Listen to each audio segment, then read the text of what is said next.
Howdy, y'all. It's Curious Raven. Is Creepypasta Saturday. Hope y'all's week has been good. Everybody's okay. Today we have a story. It's by Coolpanda180, and it's called The Sister.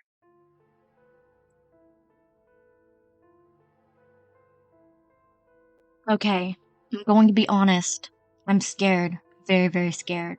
That's why I'm writing this. And I know there is going to be one person who is like, you should go to the police. Well, first off, shut up. Second of all, I have my older brother who is a police officer, and we are currently investigating the situation. But I feel like something bad might happen. So I figured that I should let someone else know what has happened to me. So here we go. It started this last fall. It was a cold day and the air was chilling me to my bones. I never gave the fall much thought. It was always just another season to me. But this year, I felt myself checking behind my back every 20 minutes. Maybe it was because of her. When I arrived at my college, the building loomed overhead. I sighed before walking in. The warm air from the heater blasted me in the face. I brushed past the kids blocking the walkway, giving me angered glances. Paid them no mind. I'm used to people glaring at me. I walked over to the biology wing of the community college. Walking into the room, and a girl caught my eye. She had 2 long scars that started from her lips up to her earlobes. Her bright green eyes stared ahead as she looked at the equations on the board. Her white hair shining underneath the overhead fluorescent lights. I avoided her and sat down in my seat. I pulled open my textbook and started to work on my homework before the bell rang for class to start. "Hey, Mark," said a voice. I turned around to see Sarah. Her glasses were perched on her nose, her blue eyes looking down to me. "Oh, hey, Sarah," I replied. She took a seat next to me and opened her own textbook. "Are you excited for the project?" she asked. I guess I am," I replied. "Well, I'm hoping we get to pick partners," she said. I hummed in response, turning my face away from her. "How is Sienna and Brianna doing?" I asked to break the silence. "They are doing good. They didn't notice my haircut this morning," she said. It was then when I recognized her hair. She had indeed cut it. Her usual shoulder-length brown hair was now a pixie cut. "I'm going to be honest," I started. "I didn't even notice it." She groaned. "You all are blind." I laughed in response, paying no mind to the white-haired girl in the corner, boring her eyes into my back. It was about 30 minutes later when the last bit of students arrived into the classroom and the lesson started. "All right, as many of you know, today we are going to start working on a project," said Mr. Brown. "But due to some issues, I have decided to assign partners instead of letting you pick them." The entire class groaned. I turned to Sarah, who was giving me a somewhat pleading look. "On that note, let's get to it." Mr. Brown assigned each of us, and I perked up when I heard my name. "Mark Keith and Sheila White," finished Mr. Brown. I felt my blood run cold as I looked over at the young white-haired female in the corner. No, I thought. This can't be happening. This has to be a dream. Suddenly, Sarah's voice brightened me out of my daze. "Well, good luck with the freak," she said before grabbing her backpack and moving to go sit with her partner. I gulped before grabbing my backpack and went over to the white-haired female. She paid no attention as I sat down. Instead, she kept looking through her textbook before finally speaking up. "Stop being so stiff. You out of anyone should know better than to trust rumors," she said suddenly. I turned my head away from her and instead brought out my textbook, flipping through it. Though out of the corner of my eyes, I could see her roll her eyes. "Look, I don't bite, so stop acting like I'm going to kill you," she said. I looked over at her. "Your entire family are psycho, and you expect me not to be on edge?" I said. "Correction, my sister is. My parents are into business and other things, but they're not murderers," she said. "Sure, whatever," I mumbled. "You're just like the rest of them. You're a sheep," she said. I slammed my hands on the counter. "I am not a sheep," I yelled. Sheila raised an eyebrow. "Are you sure about that?" she said. It was when I noticed everyone in class was looking at me, and I gulped before sitting back down. "Good boy," said the female before flipping through her book to a page. "Let's do anatomy on an aardvark," she said. I nodded my head in agreement, not bothering to pay her any attention after that. "Okay, we're going to pause right here, because I feel like I need to give a little context to why nobody likes this girl. You see, there was an incident quite a few years back when her younger sister killed several people and hung their heads on hooks in a barn in the backyard of the house. The young girl was sent to a mental asylum, and Sheila's parents left, only giving her a check for rent and stuff every month. The incident with her sister happened when Sheila was 16. She is 22 at the time of writing, or at least I think. I don't really know anymore. After that, she changed. She became distant. Her hair turned white. And she started to wear a mask. It was only when it fell off her face on a very windy day in high school when we all realized that she had been carving a smile into her face. No one ever talked to her really after that. Even I never wanted to talk to her after that. Why would she never tell her best friend she was struggling? Anyway, enough of my rambling. I'm not here to give you all my entire life story. I walked out of the classroom with a skull on my face. "Mark, wait up," called a voice. I turned to see Sarah. I sighed. "I don't want to hear it," I said. "Hear what? I was just going to ask you how it went with the freak," she asked. "You know, I'm not scared of her, but even I know better than to call her a freak," I said, turning to Sarah. Sarah scolded at me. "Taking her side now, huh?" she asked. "No, I'm just saying you have no idea what she is capable of, Sarah. I would suggest being careful what you say," I said. Of course, Sarah would not listen to me, and the next thing I knew, I was breaking up a fight between the two of them in the cafeteria. The two of them were dragged into the principal's office. "Geez, thankfully that bitch is now gone," said Brianna. I rolled my eyes. "Yeah, she was super annoying," said Sienna. "You guys need to stop. There is no point in this," I said. "Taking her side now, Mark," said Brianna. "No, I just don't think there is a point to this anymore. Sure, I don't like her, but I don't go around calling her a freak. So try and make her life a living hell." Brianna rolled her eyes. "Sure, totally. Not like she deserves it." She carved a smile into her face, Mark. "What type of person does that?" said Sienna. I rolled my eyes before walking away. It may be lunch, but it was the end of the school day anyway. I walked home looking through my contacts. Let's pray that I still have her number on my phone, I thought. I felt myself smile when I found it.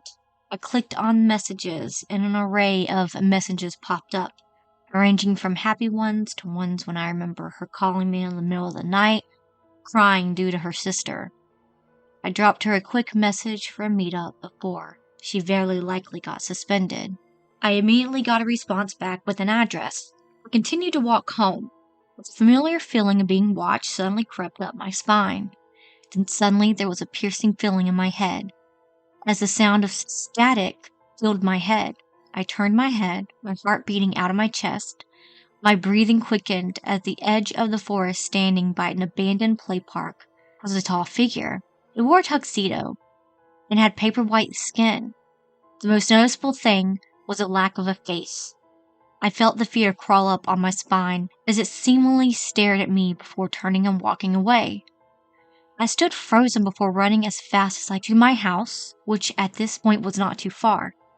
But by the time I got home, my lungs burned and my head had a splitting headache. There is no way that was real, I thought.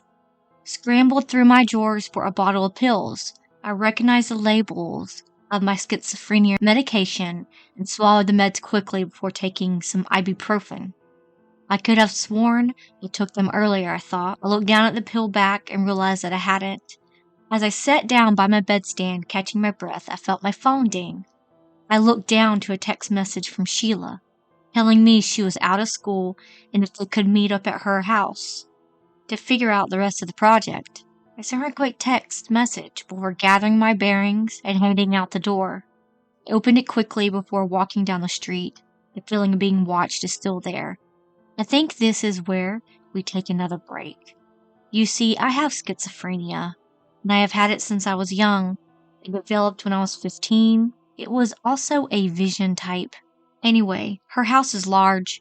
It was the same house her sister killed those kids, and it was the same house where the incident occurred. I would say that it is cursed, but it really is not.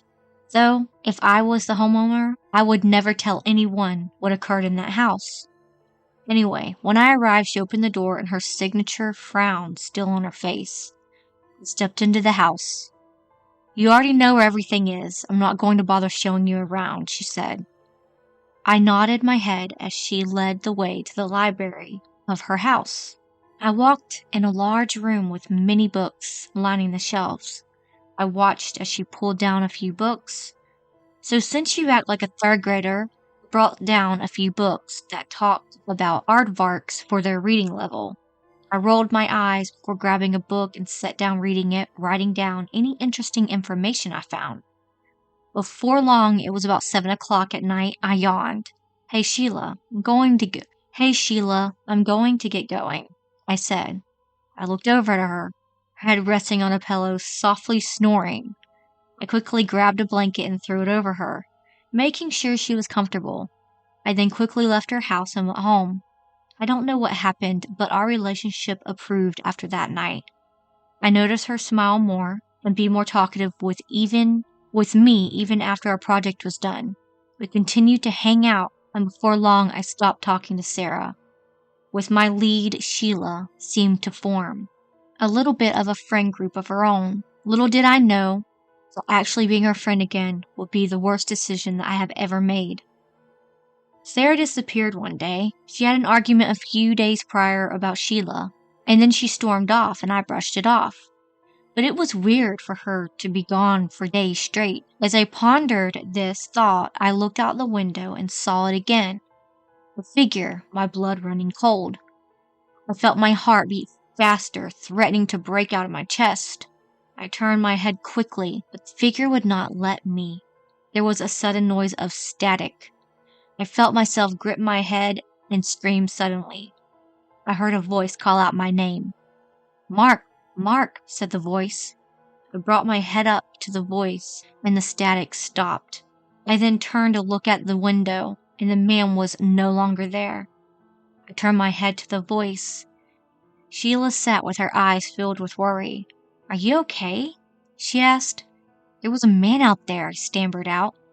Silly Mark, there was no one out there, she said. I felt my blood run cold, and I buried my head into my hands. I shook my head as I felt my heart beat faster and my breathing. Something was very off about what was going on.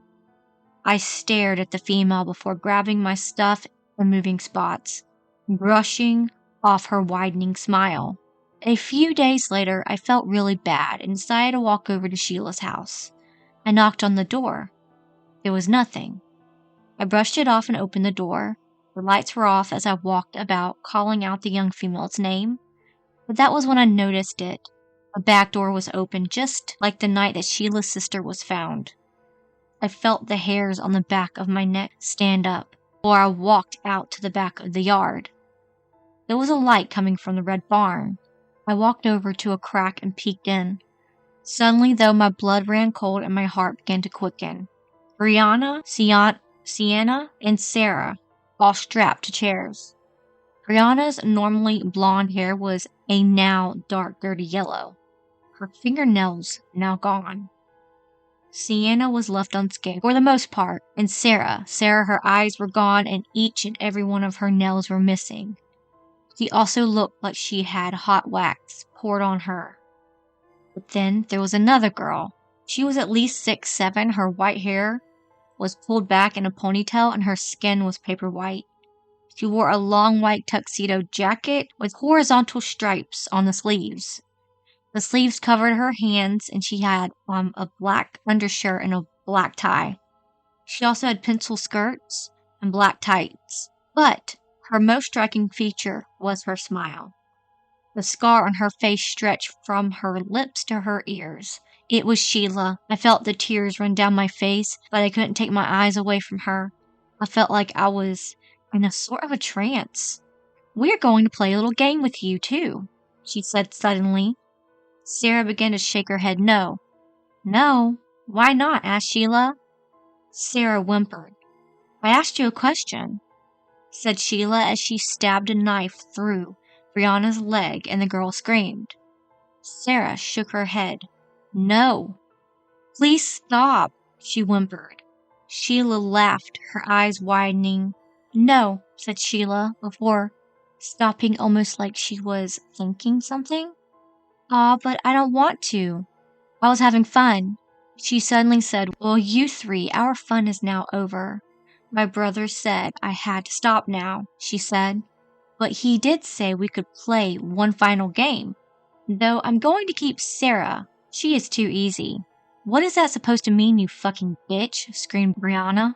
Sheila turned her head quickly, staring down the female before grabbing her throat. "Oh, Brianna, you naive little bitch. You should be glad I don't just kill you right here, right now. After all, you do deserve it more than most." "I dare you to do it then, Sheila." Suddenly, her smile widened as I watched her arms grow longer, her fingers growing into long claws. Her facial features are disappearing. I held back my own screams when she suddenly grabbed Brianna from the chair, the rope cutting into her wrists and ankles as Sheila tossed her to the other side of the room. She got up to run, but found that she couldn't. Suddenly, there was a ripping sound as a mouth formed on Sheila's face, her teeth long and jagged. The smile, that terrifying smile, reached up to her ears. She let out a low laugh, and white tendrils erupted from her back. They seemed to be covered in some sort of fur, with little spikes at the end of each one. She started screeching like some sort of animal. She picked Brianna up and slammed her on the ground. The female screamed in pain. She was then picked up again and slammed harder on the ground, like she was some sort of doll. I quickly turned away, covered my ears, with tears running down my face as Brianna screamed. And when they finally stopped, I turned back to the scene, quickly regretting that entrails were thrown everywhere. Sheila stood in the back to what seemed normal. She then licked the blood off her hands.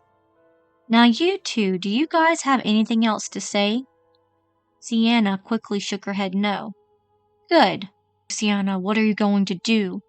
"Is you're going to try and find these pages," said Sheila, holding up 8 pages. "I will be in the forest trying to hunt you. If you manage to follow the rules and get all pages, you will get to leave, and if you don't, you'll be my next meal. Understood?" "What are your rules?" asked Sienna. "You show the paper game." "You know the paper game?" Sheila asked. I felt my breath hitch as Sheila circled the chairs. The blonde nodded her head. "Well, it is the same thing. Just don't look into the trees," said Sheila with a smirk. I didn't hear the blonde's response after that. I quickly ran out of there before I would see any more carnage. But before I got back to the house, I heard it again, the static filling my head. I turned my head to see the figure staring at me. What does it want with me? Why does it keep doing this to me? I cried out into my head, tears running down my face. But instead of curling up, I ran as fast as I could. It was a few days later when they found Sienna and Sarah's bodies. They were found torn up and Sheila was missing. Felt dread rise up and tears run down my face. I stopped turning up to school after that day. The feeling of being watched has never left me. She has never left me. Sometimes she tries and tempts me with her body by dressing in a Playboy bunny costume. And other days I will see her just watching me. I have a feeling it is going to end soon. Update. That was where he died, right under a tree next to her house. We never gave it much thought. Mark was always a little crazy, and then he comes to the police station with this elaborate story of this girl killing people and how nuts she was. Kinda wished I would have listened to him sooner. There have been sightings of a man with a trench coat and gray skin, and black soulless eyes with a weird black substance coming out of them. And for whatever reason, he also has wings. For some reason unknown, it is marked, but whenever people go near him, there is a substance that is often flung at them, dissolving their skin. I'm an example, but I somehow survived. Maybe it is because I am his brother. I would never know. Sometimes the bodies are found with raven feathers embedded into them. Though I will never know what really happened the night of his disappearance and what had happened to him. I know he had a feeling of being watched for months. Sometimes out of the corner of my eyes I could see a figure of a girl dressed in a Playboy bunny costume or a tuxedo, like she is tempting me to follow her. And I have a feeling it is going to end soon. That was a crazy story. Very scary, I can tell you that. I hope y'all enjoyed it. Have a good rest of your Saturday and the rest of your weekend. I'll see y'all on Tuesday. But until then, remember, it's scary out there. Please like and subscribe.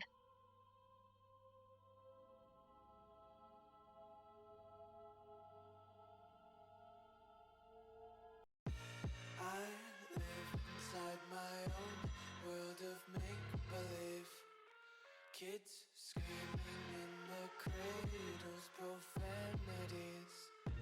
I see the world through ice covered in ink and bleach. Cross